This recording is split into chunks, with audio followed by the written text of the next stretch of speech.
어버이날에도 진행되는 그 어떤 10분보다 알찬 10분 뉴스 하이킥 합타임 주인장 오윤혜 씨 나와 계십니다. 안녕하세요. 네, 안녕하세요. 오윤혜입니다. 반갑습니다. 네. 네.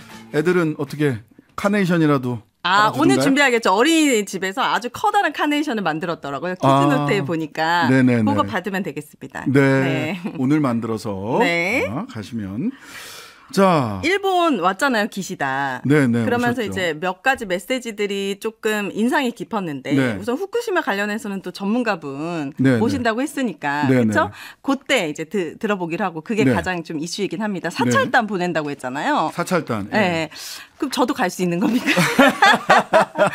아니 그 직접 정말 이상이 없는지 시찰. 시찰입니까? 예, 사찰도 아니고. 네, 뭐 검증을 할 수 있는 그런 느낌은 없더라고요. 예. 그래서 그 부분 좀 꼼꼼하게 차라리 사찰이었으면 좋았을 텐데. 시찰 시찰이고. 그냥 보러 가는 겁니까? 구경하는 겁니까? 뭐 일본에서는 IAEA 이외에 그 어떤 국가나 기관도 검증할 수 없다. 이렇게 아예 잘라서 얘기를 했어요.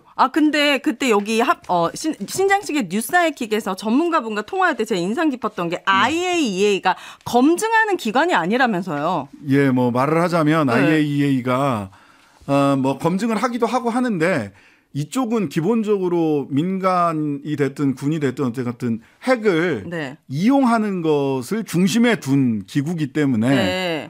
차라리 그린피스나 좀 그런 환경단체가 와가지고 검증을 한다면 그래도 조금 마음이 놓일 것 같은데. 그러니까요. 전혀 지금 시찰 간다고 해도 아직 신뢰가 안 되거든요. 네, 실제로 가서 둘러보고 오는 게 별 의미가 없거든요. 왜냐하면 네. 데이터를 정확하게 봐야 되고 네. 이 데이터를 분석할 수 있어야 되는데 데이터 원자료가 제공되지 않는 둘러보기가 실질적인 검증의 효과를 가질 수 있겠느냐. 네. 저는 뭐 매우 어렵다. 근데 이거 사전에 준비된 것 같아요. 23일 날 23일, 24일 이틀 동안 시찰한다고 했거든요. 네. 이틀 1박 2일 시찰해서 얻을 수 있는 게 뭐겠느냐. 그리고 한국 측에서 그러면 23일, 24일 날 일정 되시는 분들만 갈 거 아니에요. 필요한 분이 아니라 일정 되시는 분들이 갈 것 같은데 네, 이미 어떻게 23일, 저는 24일 일정 있으세요? 일정은 있죠. 제가 그때 싱가포르 가잖아요. 그러시구나. 그래 일본 가깝나 뭐나? 어쨌든 필요하면 저는 갑니다. 네. 알겠습니다. 예. 자, 그러면 또 하나는 반도체 분야의 공조를 강화하겠다. 그 얘기를 하면서 네. 경제 부분에 있어서 얼마나 외교적인 것이 중요한지를 제가 한 번 더 생각해 보게 됐었는데 네. 제가 그 KBS에서 경제 방송 하면서 일본의 잃어버린 30년, 네. 잃어버린 20년 그 중심에는 사실 플라자 합의라는 게 있다라는 맞습니다. 얘기를 굉장히 많이 했었던 것 같아요. 예, 예. 이게 뭐냐 봤더니 미국이 막 일본이 엄청난 기술력으로 경기 호황을 이룰 그렇죠. 때 반도체 강국이었으니까. 네, 그때 보통 이제 성장률이 미국 3%, 유럽이 5, 6%인데 일본은 평균 10%씩 네. 너무 성장을 하니까 이거를 좀 견제하고 하려고 했는데도 안 되니까 인위적으로 환율 자체를 강제로 조절하는. 맞습니다. 네, 그래가지고 1985년도에 5나라를 부르더라고요. 미국, 영국, 프랑스, 독일, 일본 불러가지고 네. 이 자리에서 일본 엔화와 독일 마르크화 가치를 강제로 올리고 달러 가치를 내리는 맞습니다. 요 협약이 그냥 두 줄의 성명뿐이었지만 네. 요것 이후로 정말 토네이도급 일본의 경제적인 엄청난 손실을 가져왔고 맞습니다. 지금도 예. 여전히 그래서 그때 1980년대 초중반 영화 미국에서 헐리우드에서 만든 영화들 네. 예를 들면 그렘린스라든지 이런 영화들 보면은요.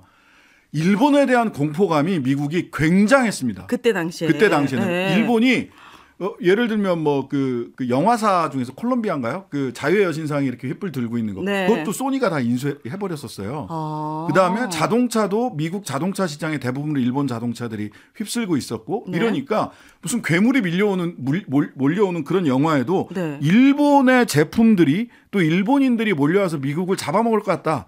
일본을 팔면 뭐 미국의 땅 얼마를 살 수 있다. 뭐 이런 식의 공포감이 미국에 있었어요. 네. 그러다가 플라자 합의 이후에 30여 년간을 일본이 사실 그 임금이 안 올랐어요. 네. 오죽했으면 그 아베부터 기시다까지 관제 춘투라고 해서 임금 좀 올리라고 그 정도로. 그 정도로. 지금 최근에 올해 2월에 워렌 버핏이랑 조지 소로스와 함께 3대 투자자로 일컫는 짐 로저스가 네. 버림받은 일본이란 제목으로 책을 냈는데 네네. 1장부터 5장까지 정말 일본의 암울한 소제목들이 다 구성되어 있어요. 네. 일본 엔화는 앞으로도 세계 투자가로부터 버림받을 것이고 경제 호전의 조짐이 전혀 보이지 않는다. 앞으로도 미래가 굉장히 어둡다라는 전망을 했거든요. 네. 그 정도로 이것을 보면서 외교가 글로벌 사회의 외교가 얼마나 중요한가. 그리고 얼마나 미국이 아메리카 퍼스트인가. 그럼요. 그래서 굉장히... 이 반도체 공조 강화가 혹시 국내 기업의 이득이 맞는지 이것이 또 미국이 중국을 견제하기에 어떤 우리나라를 이용하는 것은 아닌지. 그러니까 그 설계 기술은 미국에 그다음에 장비 그 반도체 라인 까는 네. 장비는 네덜란드 쪽에 그다음에 소재 부품은 일본이 강점을 가지고 있고 우리는 제조 특히 그 메모리 반도체 제조에 강점을 갖고 있는 게 맞습니다. 그런데 이 소재 부품 윤석열 대통령이 용인에 반도체 클러스터를 만들면서 일본의 소재 부품사들을 소부장 소재 부품 장비를 용인에 데려다 놓겠다. 네. 예. 그리고 이번에도 소재 부품 장비는 일본에, 제조는 한국에 이런 얘기를 그 한일 정상회담에서 했어요. 네. 그런 얘기가 각각의 기자회견문에도 들어가 있고요. 그런데 이전에 하이킥에서 소부장 업체에 일하시는 분, 한국의 소부장 업체에 일하시는 분이랑 인터뷰를 했는데 비실명으로 하고 음성 면조까지 해서 했는데 네. 그분들 말씀은 화이트리스트 한 2년 전, 3년 전까지만 해도 일본의 소부장, 소재 기업 장비가 들어오지 않으면 반도체 만드는 게 어렵긴 했다. 네. 그런데 오히려 소부장이 이렇게 통제가 되면서 일본 그 소부장이 소재 부품이 들어오지 않으면서 한국의 소재 부품 업체들이 놀라운 발전을 했고 오히려 일본에서 들어오면 이게 소재 부품이라는 게 반도체가 워낙 예민하기 때문에 이동 거리, 기온, 습도 이런 거에 다 영향을 받는다는 거예요. 그럼 짧을수록 좋겠네요. 짧을수록 좋고 네. 가까이 있을수록 좋다는 거예요. 그러니까 반도체 공장이랑. 그러면 일본에서 들어오는 것과 한국 소부장이 한국 소부장과 일본 소부장이 경쟁을 해야 되는데 한국 소부장이 오히려 그 삼성이나 SK 같은 반도체 클러스터 옆에 있어야 경쟁력이 있는데 그렇네요. 일본 업체들을 거기다가 특혜를 줘가면서 갖다 놓는다는 것이 이게 어떻게 대한민국 대통령의 소부장 업체 판단이라고 할 수 있겠느냐라는 말씀을 토로를 하시더라고요. 근데 정말 아이러니하게도 2022년도 6월 2일에 윤석열 대통령이 지방선거에서 여당이 승리 직후에 이런 메시지를 내놓았더라고요. 윤석열 정부는 첫째도 경제, 둘째도 경제, 셋째도 경제라는 자세로 민생 경제를 살리기에 모든 힘을 쏟겠다. 네.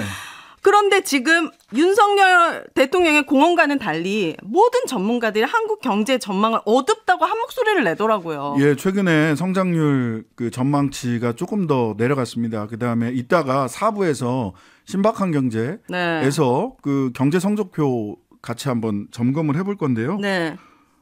사실 자영업자들도 그렇고 다들 굉장히 어려워요. 심지어는 제가 엊그제 이제 어버이날 그 청주에 내려가서 네. 동생을 만나는데 동생이 조그만 농공단지 근처에서 뭐 이렇게 자영업을 하고 있는데 네.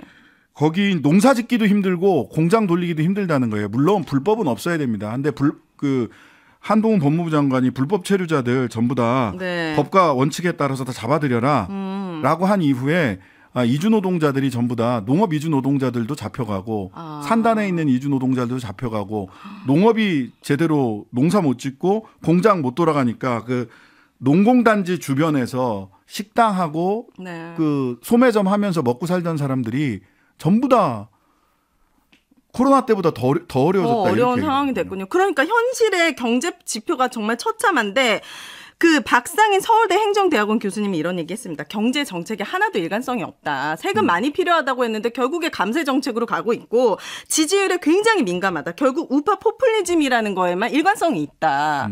그런 것처럼 제가 요즘에 정말 드는 생각이고 180도 대통령 아닌가. 말로 네. 하시는 것과 행동하는 게 정확하게 반대인 거예요. 네. 그래서 지금 기시단의 지지율이 올랐다고 하지만은 네. 정말 민생 경제는 너무너무 어렵기 때문에 다른 건 몰라도 외교가 경제와 너무 밀접하다. 요즘 점점 더 그렇게 돼가고 있습니다. 정말 조심했으면 좋겠다. 그 판단이 너무 감정적이지 않았으면 좋겠다. 이런 바람을 드려봅니다. 네. 자, 어버이날 함께했던 네. 우리 오윤혜 씨와 네. 경제 때문에 먹고 사는 문제가 가장 중요하죠. 그러니까요. 사실. 국민 제대로 모시기 위해서 각 분야 최고의 실력을 인사를 한다고 하셨는데 지금 어떻게 됐는지 한 번 더 돌아봐 주시길 바랍니다. 네. 3부에서는 오태규 전 오사카 총영사 그리고 송기호 국제전문 변호사와 이번 한일 정상회담 자세히 짚어보고요. 4부에서는 경제 성적표도 우리 네. 경제 전문가들과 함께 진단해 보도록 하겠습니다. 오늘 아프타임은 여기까지. 감사합니다. 하루 종일 기다려지는 진짜 시사. 평일 저녁 6시 5분 신장식의 뉴스 하이킥.